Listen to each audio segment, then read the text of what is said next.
Thanos की आवाज़ से, जहां वो बोल रहा है, जैसे जैसे मेरा टारगेट नज़दीक आता जा रहा है मेरी बेताबी बढ़ती जा रही है। और टारगेट के रेंज में आते ही थेनोस ऑर्डर देता है, फायर। जिसके बाद थेनोस की टीम अटैक करना शुरू कर देती है।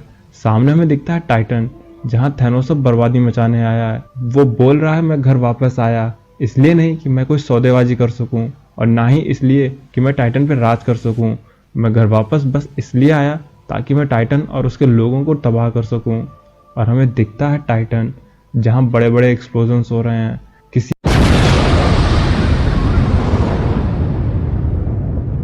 एक शहर पे ही नहीं बल्कि पूरे टाइटन प्लेनेट पे तबाही मची हुई है। टाइटन के लोग अपनी जान बचा के इधर उधर भाग रहे हैं, लेकिन थेनोस उन पे कोई मर्सी नहीं करने वाला है। वो तो बस तबाही मचाने के लिए आया है। और इतनी तबाही देखकर एलारस बोलता है, थेनोस मेरे बेटे, ये सब तुम क्या कर रहे हो? इधर शिप में विंडो से बाहर देखकर डेथ बोलती है, ये सब कितना ब्यूटीफुल है, लोगों की चीखती हुई आवाज और ये तबाही। तब तक थेनोस का एक सोल्जर आके थेनोस को इन्फॉर्म करता है, कैप्टन हमारी सारी शिप्स ने सभी मिसाइल्स फायर कर दी हैं, हम सब गोला बारूद खत्म कर चुके हैं, अब इस प्लेनेट पे कोई भी जिंदगी का नामो निशान नहीं बचा है। और रही बात यहाँ के हथियारों की, इनको भी डीएक्टिवेट कर दिया गया है। तब थेनोस अपनी चेयर से उठ के बोलता है, इस प्लेनेट के लोगों ने कभी हथियार तो बनाए ही नहीं थे, मेरे सिवा इस प्लेनेट का कोई भी वेपन नहीं है, अब जल्दी से मुझे सरफेस पे ले चलो और इस शिप को लैंड करो। तो पीछे से डेथ बोलती है, हाँ थेनोस, मुझे भी ये मंजर देखना है, उनकी जलती हुई लाशें मुझे सुकून देती हैं।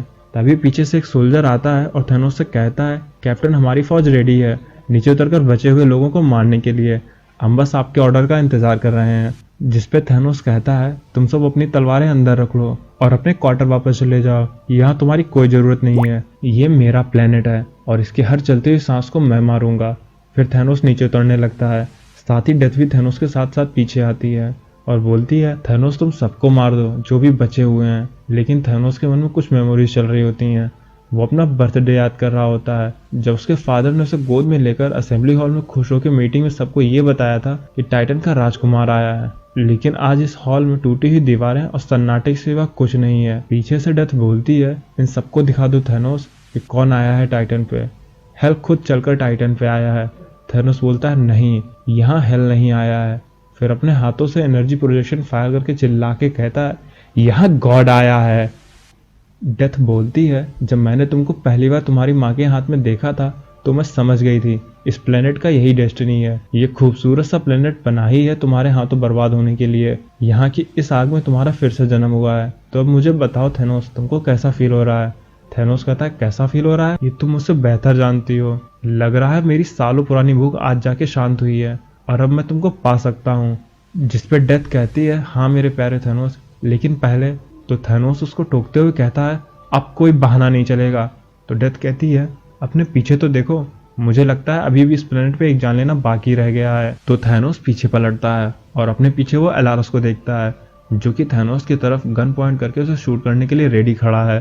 थेनोस बोलता है, फादर आप यहाँ, और आपने ये क्या चीज बनाई है? तो एलारस बोलता है, भाड़ में जाओ थेनोस, और लालच है मुझे, मैं ही इतना बेवकूफ था जो कभी समझ ही नहीं पाया कि मेरा बेटा मॉन्स्टर का भी मॉन्स्टर है। जिसपे थेनोस कहता है, ये गन आपने बनाई है फादर, लेकिन आपके लिए मुझे मारना तो काफी डिफिकल्ट होगा। एलारस कहते हैं, लेकिन ये उतना आसान नहीं है जितनी आसानी से तुमने अपनी माँ को मार डाला, जितनी आसानी से तुमने अपने ही प्लेनेट के लोगों को मार डाला। तो थेनोस गन को पकड़कर कहता है, क्या मुझे बताएंगे ये गन काम भी करती है या नहीं?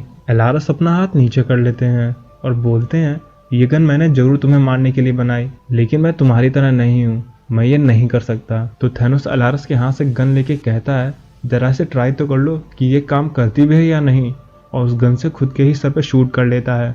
लेकिन थेनोस को उस गन से कुछ नहीं होता है। फिर थेनोस कहता है, क्या आप देखेंगे, मैंने आपकी गन से भी बेहतर कुछ बनाया है, और अपनी पावर से एलारस पे अटैक कर देता है। जिसपे एलारस एक दीवार तोड़ता हुआ अंदर जाके गिरता है। थेनोस एलारस को अंदर लाके बोलता है, ओह तो ये आपकी लैब है, ये वही लैब है ना जहां आप मुझे इग्नोर किया करते थे, तो आज यही लैब गवाह बनेगी मेरी शादी की। एलारस कहता है, शादी? क्या तुम पागल हो गए हो? यहाँ अब कौन तुमसे शादी करने के लिए बचा है, तुमने तो सबको मार डाला। तो थेनोस कहता है, डेथ मेरी बीवी बनेगी। तो एलारस कहता है, क्या अब तुम मजाक कर रहे हो? यहाँ तुमने हजारों जानें ली, वो भी किसके लिए, जो कि है ही नहीं। तो डेथ एलारस के पास आके थेनोस को बोलती है, क्या ये सच में तुम्हारे फादर हैं? ये इतने बेवकूफ कैसे हो सकते हैं? थेनोस एलारस को बताता है, फादर डेथ आपके ठीक पीछे है और आपका मजाक बना के हंस रही है। एलारस जमीन पर बैठ के कहते हैं, तो तुम ये कह रहे हो कि तुम डेथ को देख सकते हो, उसे शादी करना चाहते हो और इसलिए ही तुमने इतनी सारी जानें ले ली। फिर थैनोस डेथ से बोलता है, डियर डेथ, तुम यहाँ इस प्लेनेट पे मेरे हाथों की गई तबाही और इतनी लाशों का प्रूफ मान के ये प्रॉमिस करो कि तुम बस मेरी हो और मुझे इस तरह प्यार करोगी जैसे आरोही ने राहुल जैकर से किया था, जैसे बसंती ने बीरू से किया था, जैसे थैनोस डेथ से करता है। तो डेथ बोलती है, क्या इस टाइम ये प्रॉमिस करना ठीक रहेगा? तो थैनोस चिल्ला के कहता है, हाँ अभी करो, मुझे अब और इंतजार बर्दाश्त नहीं हो रहा है। तो एलारस अपने कंप्यूटर पे कुछ काम करते हुए थैनोस से पूछते हैं, तुम अकेले किस पे चिल्ला रहे हो? तो थैनोस कहता है, चुप करो बुड्ढे, एक बार मैं डेथ से शादी कर लूँ उसके बाद मैं तुम्हें भी देख लूंगा और तब तुम्हारी ये मशीन भी तुमको नहीं मुझसे बचा पाएगी। लेकिन आखिर तुम क्या बना रहे हो? तब एलारस थैनोस से स्क्रीन पे देखने के लिए कहता है और बोलता है, मैं इस रूम को स्कैन कर रहा था और देखो यहाँ पे हम दोनों के अलावा और किसी की भी रीडिंग नहीं मिल रही है और ये जो तुमने डेथ का डंडी रोना मचा रखा है ना, ये बस तुम्हारे मन का वहम है। डेथ नाम की लड़की बस तुम्हारी इमेजिनेशन में है।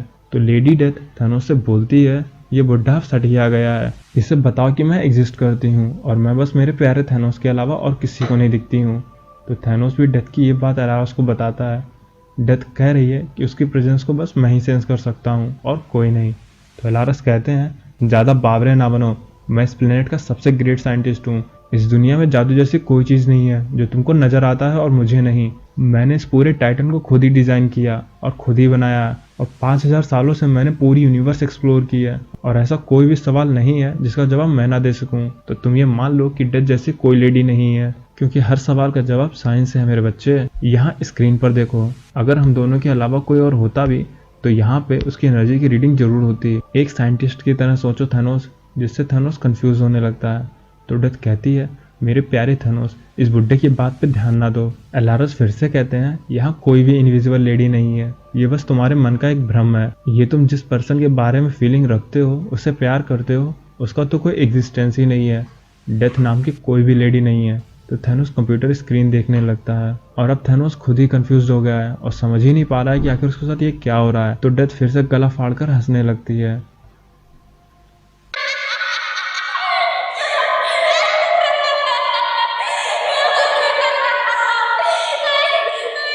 बोलती है, ये बुड्ढा सच में तुम्हारे फादर नहीं हो सकते, तुम इसे मार दो और मैं बस तुम्हारी हो जाऊंगी जैसा तुमने चाहा था। एलारस कहते हैं, तुम अपने गुनाहों पे यूं पर्दा नहीं डाल सकते।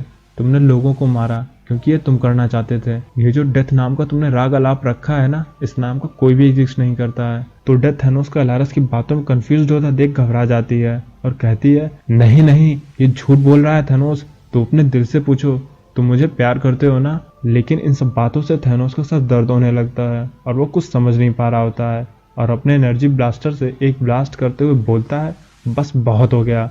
तो एलारस, किंग ऑफ टाइटन, अब मैं तुमको छोड़ रहा हूँ, वो सब देखने के लिए जो तुम्हारा बेटा करने वाला है। तुम देखोगे कि मैं कैसे कॉस्मोस के नॉलेज को बदलता हूँ। फिर थैनोस वहां से जाने लगता है। तो लेडी डेथ थैनोस को रोकने के लिए पीछे भागती है और कहती है, थैनोस प्लीज तुम मेरे लिए तो रुको। एलारस बोलता है, फादर आप सही थे, प्लीज मैं आपसे प्रेयर करता हूँ कि आप मेरे बेटे को मार दें। इधर थैनोस सब छोड़कर वहां से जा रहा होता है और उसके पीछे पीछे डेथ भागती हुई आ रही होती है।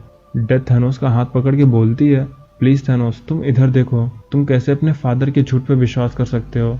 थैनोस कहता है, कैसे कर सकता हूँ, उसे क्या मतलब?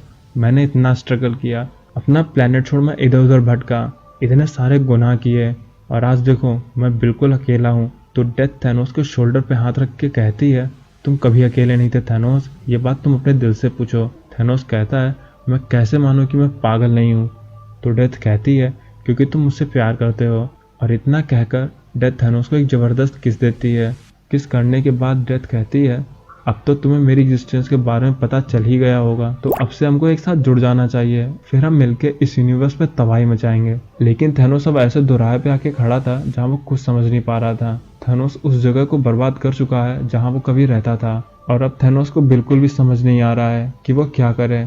वो अपने आप को एमलेस समझने लगता है, मुझे कभी जवाब नहीं मिल सके और अब तो मेरे पास लाइफ जीने के लिए कुछ सवाल भी नहीं बचा है। और डेथ को वहीं अकेला छोड़कर चला जाता है।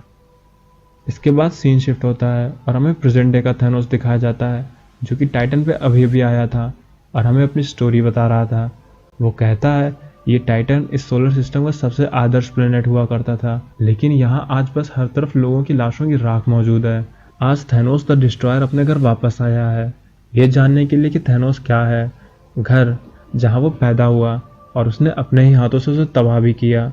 लेकिन तभी उस वीरान से प्लेनेट पे थैनोस को एक जानी पहचानी आवाज आती है, थैनोस तुम आ गए, क्या तुम्हें मैं अभी भी याद हूँ। वहाँ हम देखते हैं कि डेथ आ जाती है। वो थैनोस से कहती है, मेरे प्यारे थैनोस तुमको ये जगह याद है, यहीं हमने हमारा पहला किस किया था। लेकिन थैनोस बिना कुछ कहे वहाँ से जाने लगता है। डेथ बोलती है, मैं कब से बस तुम्हारा ही इंतजार कर रही हूँ, मुझे तुम्हारी ज़रूरत है। लेकिन थैनोस डेथ की नहीं सुनता है और वहाँ से चला जाता है, ये बोलते हुए, इतने प्लैनेट्स तबाह किए, मैं चाहता तो उन पर राज कर सकता था, लेकिन मुझे क्या मिला, बस अकेलापन, सिर्फ अकेलापन। और ये स्टोरी यहीं पे ख़त्म हो जाती है। दोस्तों इस स्टोरी में हमने थैनोस के कई सारे मोमेंट्स देखे और इस कॉमिक्स में हमने थैनोस को और भी करीब से जाना है। थैनोस मार्वल का एक ऐसा कैरेक्टर है जिसके पैदा होते ही उसकी माँ ने उसे मारना चाहा, लेकिन वो बच गया। थैनोस बचपन से क्रूअल नहीं था, वो भी बस बाकी बच्चों की तरह नॉर्मल था, जो कि किसी को भी हार्म नहीं करना चाहता था। यहाँ तक कि वो एक मरे हुए रेप्टाइल को देखकर वॉमिट कर देता है। थैनोस के साथ किसी ने भी मिसबिहेव नहीं किया, सिर्फ वो अपने अलग लगने की वजह से ही सबसे दूर दूर रहता था। थैनोस एक अच्छा स्टूडेंट था, एक अच्छा एक्सप्लोरर, अच्छा साइंटिस्ट था, लेकिन उसकी लाइफ का टर्निंग पॉइंट तब आया जब उसकी लाइफ में डेथ आई। डेथ के आने के बाद थैनोस इतना क्रूअल बन गया जिसमें उसने कई सारे प्लैनेट्स तबाह किए। डेथ के ही कहने पर थैनोस ने अपनी माँ को मार डाला, अपनी फैमिली को मार डाला, लेकिन आखिर में उसे कुछ भी हासिल नहीं हुआ, सिर्फ अकेलापन और कन्फ्यूज़न। कन्फ्यूज़न इस बात का क्योंकि बीइंग अ साइंटिस्ट थैनोस ये समझ गया था कि डेथ को कोई भी मशीन स्कैन नहीं कर पा रही है, जिससे वो कंफ्यूज था कि डेथ शायद उसके मन का भ्रम है। लेकिन इधर थैनोस ये भी जानता था कि डेथ है, और यही सब बातों ने थैनोस को और परेशान कर दिया, जिसके बाद थैनोस बना mad of Titan Thanos. Thanos Marvel universe का सबसे खतरनाक और बेरहम विलन है, उसके बिना मार्वल यूनिवर्स भी अकेला है। थैनोस एक परफेक्ट विलन है, एक ऐसा विलन जो किसी भी हद तक जा सकता है। तो दोस्तों आपकी क्या राय है इस स्टोरी और थैनोस के बारे में, हमें कमेंट में जरूर बताएं, और आपको ये स्टोरी कैसी लगी ये भी बताएं।